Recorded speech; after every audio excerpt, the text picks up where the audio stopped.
to say the most common communication problem I've ever encountered is that most people don't tackle communication like any other project in any other area of their life. You see, if you're going to build a house or buy a car, you'd think it through a little bit. Commonly, what I find is a total lack of thinking communication through at even the most basic of levels. You see, most of us just get the motor mouth going and sort of figure out the steering as we go along. But you wouldn't just start your car and get it up to 100 and then think about getting it on the road. But with communication, we spew out 1,000 words a minute, assuming that every one of them deserves a place in this never-ending sentence that we're inventing as we go along. Now, if you're interested in what I teach in my professional speaking courses, here's something that's both enlightening and a great piece of homework if you want to take it on. First and foremost, the purpose of spoken communication is to convey what doesn't fit easily into words. If it did, I could just email you. You see, my message starts as a bunch of feelings, ideas, pictures and emotions in my subconscious. I then very, very poorly translate them into words and drop them on you, assuming they make exactly the same pictures in your head, which of course they don't, they can't, and they never will. So step one is to realise that different pictures are forming inside every single head in the conversation. So if I'm talking to 3 people, there's 3 versions of what I said. Most importantly, I've got no idea that these 3 translations exist.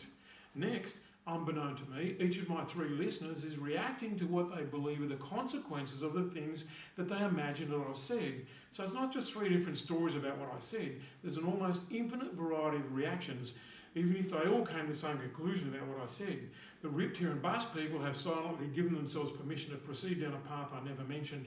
The conservatives are silently making a list of pain-in-the-arse jobs that my words have created. And the rebels are thinking about who they're going to recruit to resist what I didn't say was happening.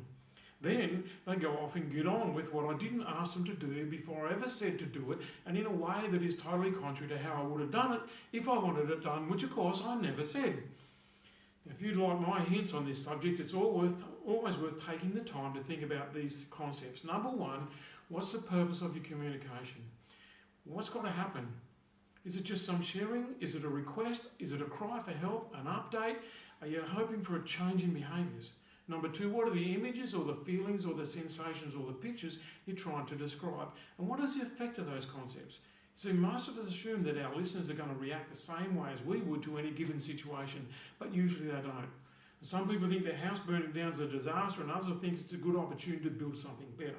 And number 3, what stories illustrate what you're trying to convey? For example, you might be wanting to convey that you're feeling tired and hopeless, but maybe it'd be better to say that you feel like Wile E. Coyote chasing the Roadrunner. That creates images in people's heads that are easily understood and maybe even universally interpreted. So just remember, your stories either mean nothing to the listener or they're riveting.